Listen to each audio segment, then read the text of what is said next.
Kapag nakaramdam tayo ng kaba sa isang tao, madalas na pinagsasawalang bahala natin.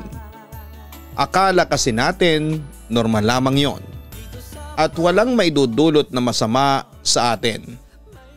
Ang hindi lang natin alam, hindi man tayo ang masaktan, ay ang mga mahal natin sa buhay ang pwedeng mapahamak.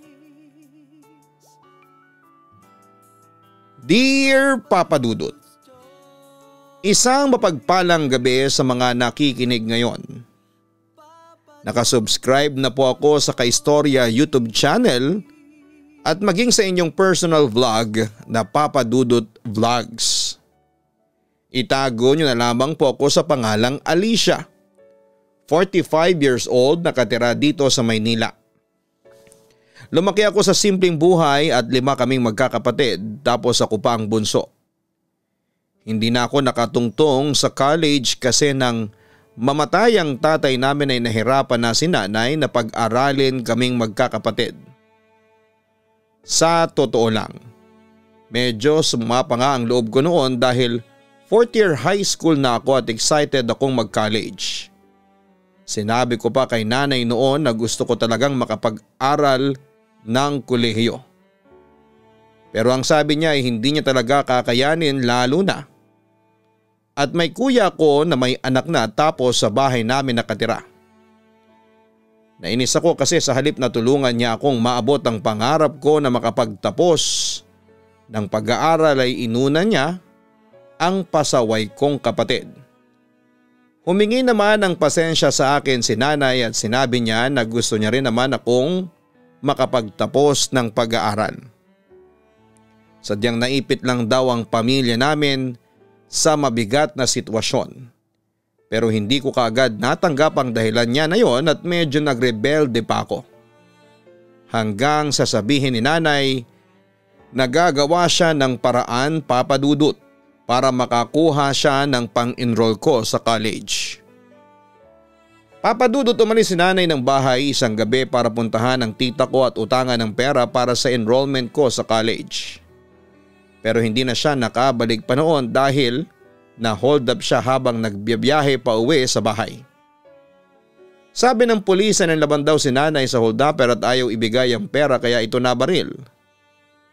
Sobrang laki ng pagsisisi ko noon at galit sa sarili ko. Pakiramdam ko nang dahil sa akin ay namatay ang nanay ko. Kaya naman ang dahil doon ay nagkahiwa-hiwalay na kaming magkakapatid at napunta ako sa pangangalaga ng isang masungit na tita.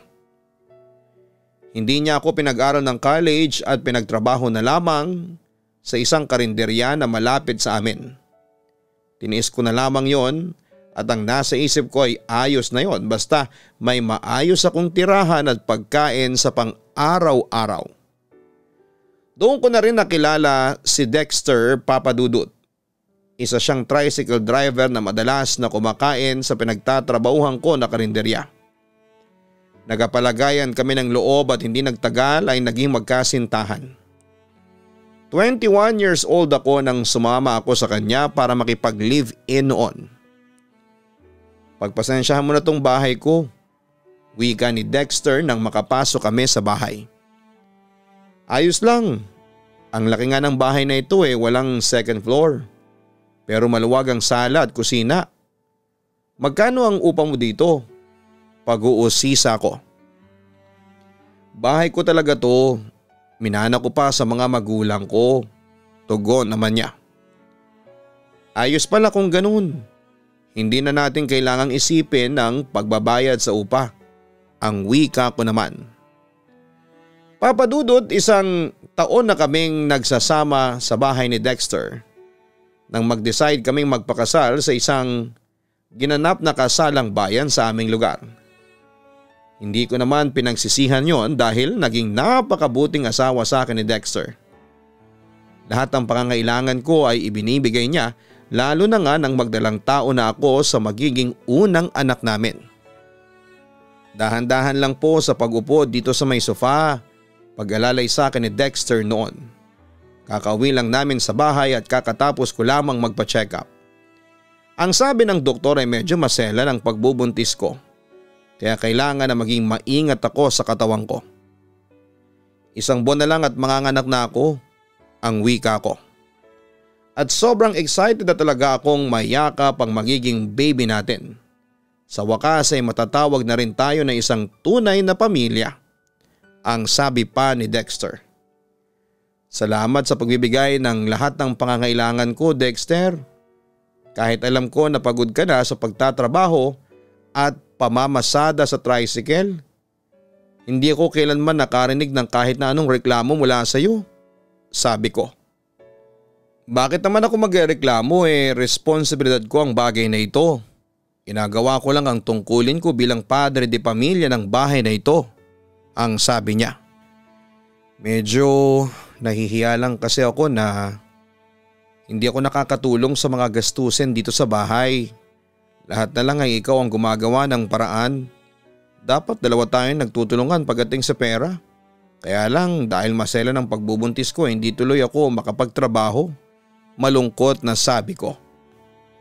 Huwag kang mahiya, Alicia. Kasi alam ko naman na ginagawa mo lang yon para sa kapakanan ng anak natin. Ako rin naman na nagsabi sa iyo na huminto na sa pagtatrabaho, hindi ba? Kaya huwag kang mag-guilty. Ang mahalaga ngayon, masigurado natin na ligtas at malusog mong maisisilang ang anak natin, ang sabi pa ni Dexter. Papadudot nakikita ko noon si Tatay Dexter, isang masipag, mabait at mapagmahal na asawa. Maswerte ako na nakilala ko siya at naging asawa dahil napaka-responsable niyang tao. Nasa ika-4 na buwan ng pagbubuntis ko noon nang sabihin ng doktor na masela ng pagbubuntis ko. At kailangan namin mag-triple ingat lalo na ako sa katawan ko. Mahina raw kasi ang kapit ng bata sa sinapupunan ko at anumang oras ay pwede itong bumitaw at makunan. Kaya naman nag-decide si Dexter na pahintuin na ako sa pagtatrabaho ko sa karinderya. Ayoko talaga noong una dahil hindi ako sanay na walang ginagawa sa bahay. Pero sa huli, pumayag na rin ako para sa kapakanan ng magiging baby namin. May isang beses kasi na dinugo ako at akala ko talaga ay mawawala na si baby sa amin. Pero ang sabi ng doktor ay naging maayos at makapit pa rin si baby sa sinapupunan ko. Halos si Dexter na rin ang nagasikaso sa mga gawaing bahay. Sanay naman daw siya lalo na at matagal na siyang nagsusolo sa buhay bago niya ako nakilala. Siya ang naglalaba, nagluluto at naglilinis ng bahay. At ni isang beses, hindi ko narinig na nagreklamo siya noon. Papadudot na isilang ko ang isang malusog na bata at pinangalanan naming Joanne. Sobrang saya naming mag-asawa noon dahil sa wakas ay kumpleto na kami na isang pamilya. Hindi kami makapaniwala na makabubuo talaga kami bilang isang pamilya. Pareho kami nagsumikap ni Dexter para maibigay ang pangangailangan ng aming anak na si Joanne. Nananahi ako ng basahan noon at nilalako ko sa labas. Mabuti na lang may kakilala si Dexter na palaging kumukuha ng maramihang basahan. Kaya naman naging mabenta talaga ang maliit na negosyo ko. Ginabi ka yata ngayon. Wika ko nang mapagbuksan ko ng pinto ang asawa ko. Oo, sayang kasi kung hindi ko sasagarin ang biyahe ngayon.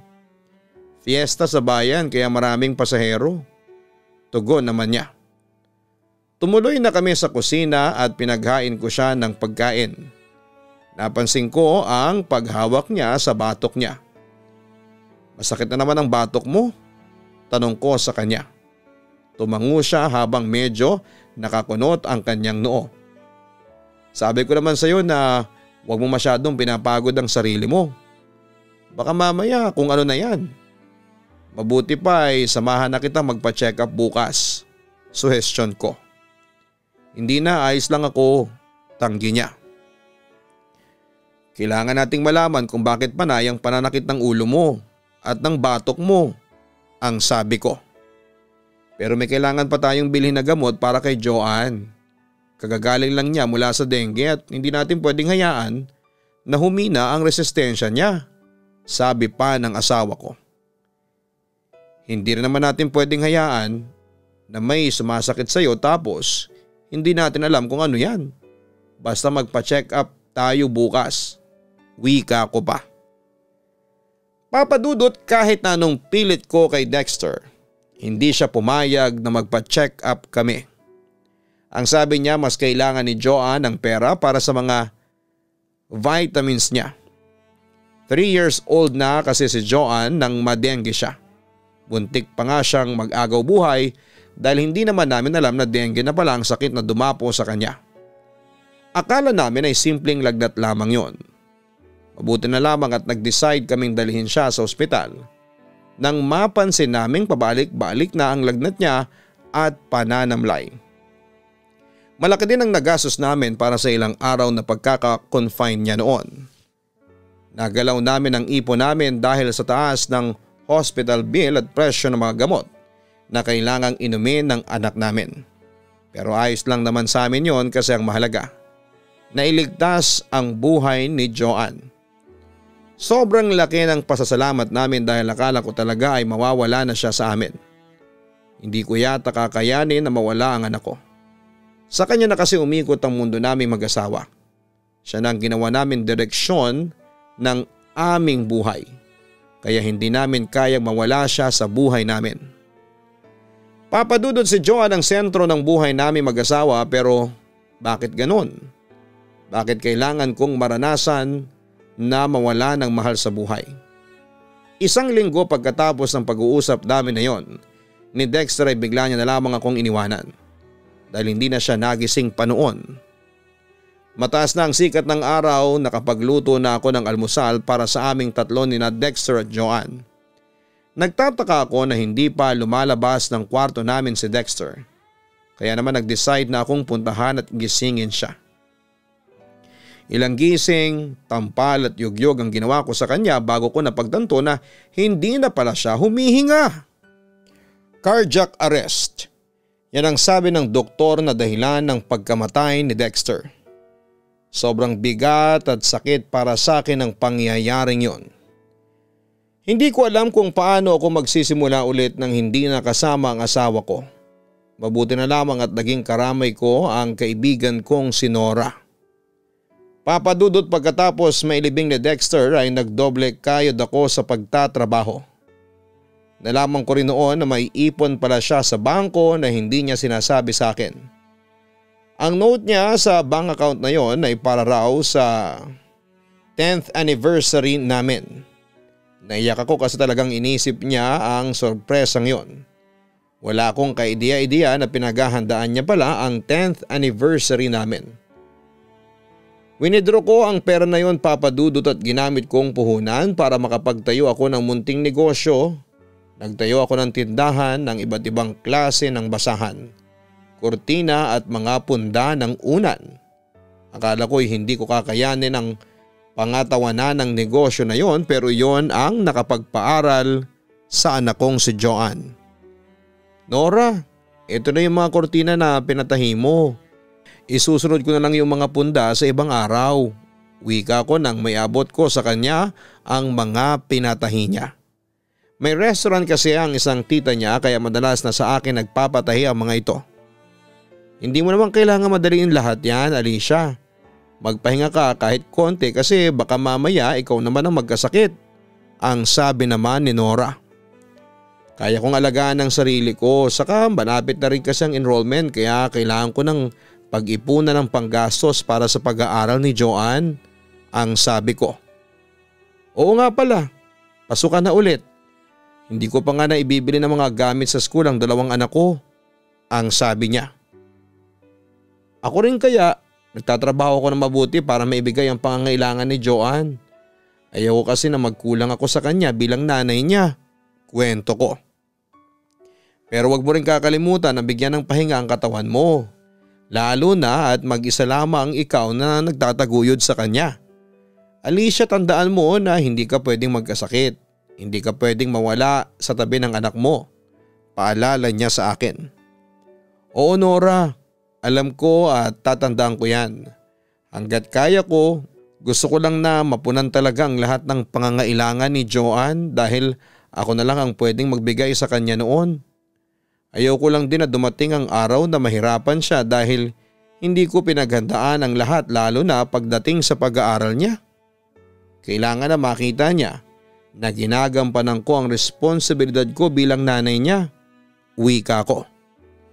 Yun talagang gusto kong gawin noon, Papa Dudut. Mapunan lahat ng pangangailangan ng anak ko. Sumama kasi ang loob ko sa mga magulang ko dati, hindi ba? At ayoko na mangyari yon sa amin ng anak ko. Kaya pilit ko na pinaghahandaan lahat ng pangangailangan niya. Congratulations anak! Sa wakas ay graduate ka na rin ng high school. Masayang bati ko kay Joanne. Thank you mama. Mahigpit na pagyakap niya sa akin. Nakaka-proud kasi ikaw ang salutatorya ng buong klase niyo. Wika ko. At ginawa ko po yun para sa inyo mama. Sayang lang at wala dito si papa. Hindi niya nakita yung pagsusumikap ko sa pag-aaral para maging salutatoryan. Malungkot na sabi ng anak ko. Joanne, kahit nasaan man ang papa mo ngayon, sigurado ako na sobrang proud siya sa mga narating mo. Sobrang proud siya sa lahat ng achievement mo. Tugon ko sa kanya. Papa Dudut, maswerte ako sa anak kong si Joanne kasi kahit kailan ay hindi niya ako binigyan ng sakit ng ulo. Napaka-masunurin niyang bata at naiinggit nga sa akin si Nora dahil may pagkapasaway ang dalawang anak niya. Samantalang si Joanne ay walang ibang gustong gawin noon kung hindi ang mag-aral. Gusto niya raw na masuklian ang lahat ng pagsusumikap na ginagawa ko para mapagtapos siya ng pag-aaral. Bukod kasi sa mga tinatahi at tinitinda ko ay dumating ako sa point na kailangan kong tumanggap ng labada para lamang makaipon ng pera noong ma-hospital si Joanne dahil sa kanyang appendicitis. Kinailangan ko ng malaking halaga para maoperahan siya. Mabuti na lang talaga at mabait ang Diyos at hindi niya hinayaan na may mangyaring masama sa anak ko. Papadudot tourism ang kurso na kinuha ni Joanne nang mag-college siya. Nakakatuwa kasi may academic scholarship din siya noon kaya 50% lang ang tuition niya na kailangan kong bayaran. Wala na akong masyadong naging problema sa kanya noon hanggang sa may ipakilala siya sa akin na manliligaw. Third year college nang sabihin ni Joanne na may nanliligaw sa kanya na schoolmate niya. Dinala niya pa yon sa bahay at ipinakilala sa akin. Guwapo ang binatang si Joey, matangkad, maputi at magalang makipag-usap sa akin. Nang makali siya sa bahay namin pagkatapos ng hapunan ay nilapitan ako ni Joanne. Mama, galit po ba kayo sa akin? Tanong ni Joanne habang nagliligpit ako. Bakit naman ako magagalit? Tanong ko rin. Kasi pinakilala ko po sa inyo si Joey, wika niya. Ngumiti naman ako bago pinagmasdan ang mukha ng anak ko. Maganda siya at sigurado ako na hindi lang si Joey ang nanliligaw sa kanya. Ramdam ko na kaya niya ipinakilala sa akin si Joey kasi nagugustuhan niya na ito. Bagay na hindi ko naman basta kaya at pwedeng pigilan. Ayoko kasi na magrebelde ang anak ko.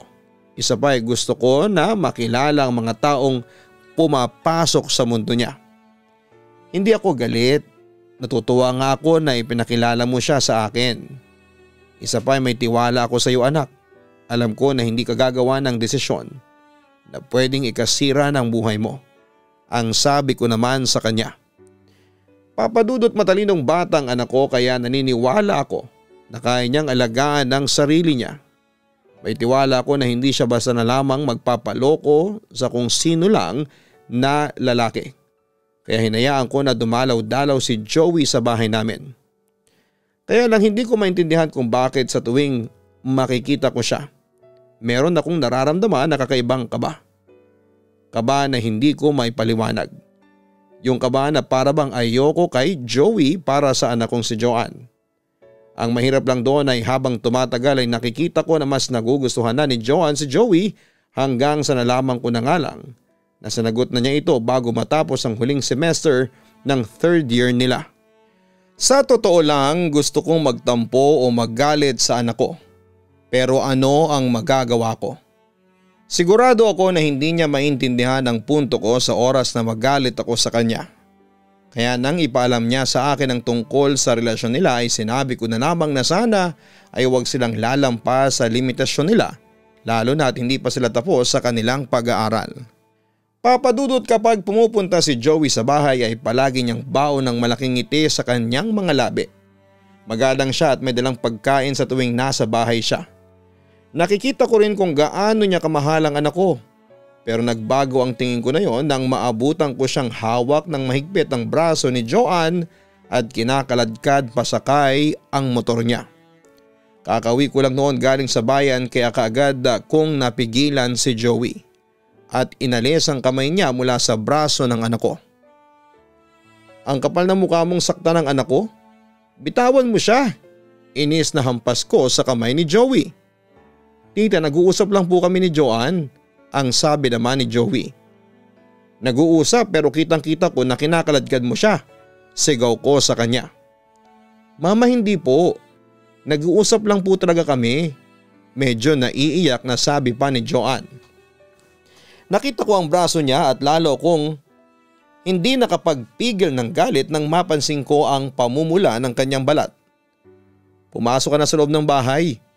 Utos ko sa kanya. Pero mama, ang sabi ko, pumasok ka na sa loob ng bahay, Joanne.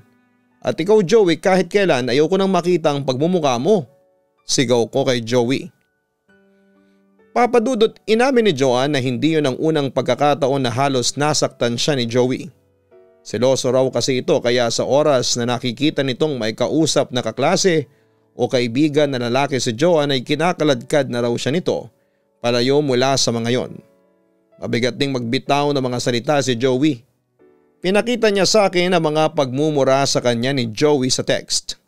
Doon ko naisip na yun siguro ang dahilan kung bakit mabigat ang loob ko sa kanya. Kung bakit may hindi ako magandang kaba na nararamdaman sa kanya. Kasi meron talaga siyang tinatagong ugali na hindi maganda. Hindi lang yun ang nalaman ko, papadudot. Nabalitaan ko rin mula sa isang kaibigan na kilala si Joey na may anak na pala ito na hindi rin alam ni Joanne. Ang masama pa doon ay hindi sinusuportahan ni Joey ang anak niya. Sobrang nasaktan din si Joanne nang malaman niya yon. Tinis niya raw halos lahat ng masasakit na salitang binitawan sa kanya ni Joey, pati na ang pananakit nito ng pisikal sa kanya. Nagsinungaling pa raw siya sa akin para lamang hindi ako maggalit kay Joey.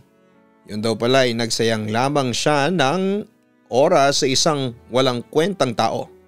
Nang dahil doon ay bumaba ang grades niya at nawalan siya ng scholarship. Paulit-ulit siyang humingi ng sorry sa akin pero sinabi ko na ayos lang. Wala siyang dapat na ihingi ng tawad. Ginapang ko lahat ng gastusin sa pag-aaral ni Joanne, papadudot. Lahat ng pagkakakitaan ay ginawa ko para makapagbayad ng tuition fee ang anak ko. At sa awa ng Diyos ay nakapagtapos siya ng kolehiyo. Mama? Pagtawag sa akin ni Joanne, kasunod ang mahigpit na yakap niya sa akin. Salamat po, Mama. Salamat kasi binigyan niyo ako ng chance na matapos ang pag-aaral ko. Naiiyak na sabi niya. Ako ang dapat na magpasalamat sa iyo kasi kahit kailan ay hindi mo sinira ang buhay mo. Oo, minsan kang dadapat nagkamali pero lahat ng yun ay nagawa mong itama, anak.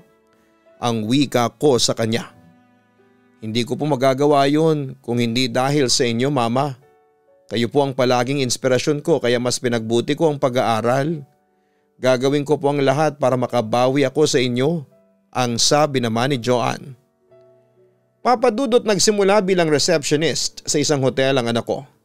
Hindi nagtagal ay nag-apply siya sa isang international airlines at natanggap bilang flight attendant. Maraming iba't ibang bansa na siyang napuntahan. Naipaayos na rin niya ang bahay namin at may sarili na akong boutique shop. Hindi ko siya inuobliga na magpadala ng pera sa akin kasi lahat ng ginagawa ko para sa kanya noon ay obligasyon ko bilang isang nanay niya. Pero si Joanne na nagsasabi na kahit kailan na hindi siya mapapagod na tulungan ako. Ganon pala talaga ang buhay, papadudot. Babagsakan tayo ng mga problema at pagsubok pero hindi hahayaan ng Diyos na tuluyan tayong bumagsak. Dahil kahit ilang beses kaming nagkaproblema ng anak kong si Joanne, sabay namin na nalampasan yon. Dito ko na po tatapusin ang sulat ko, Papa Dudut. Lubos na gumagalang, Alicia. Magkarugtong daw ang puso ng nanay at anak. Kaya anuman ang mangyari sa anak na masama ay kaagad na mararamdaman ng kanilang nanay.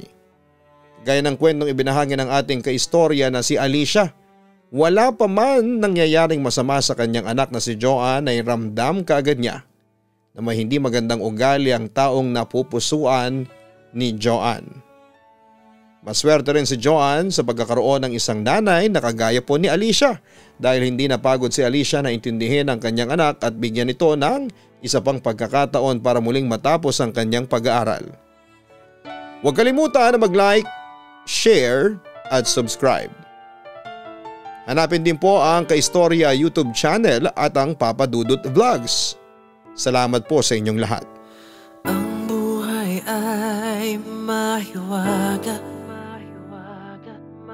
laging may lungkot at saya. Sa Papa Dudut Stories, laging may karamay ka.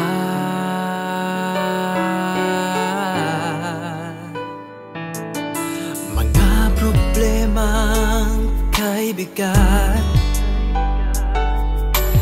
dito ay pakikinggan ka. Sa Papa Dudut Stories, kami ay iyong kasama. Dito sa Papa Dudut Stories, ikaw ay hindi nag-iisa.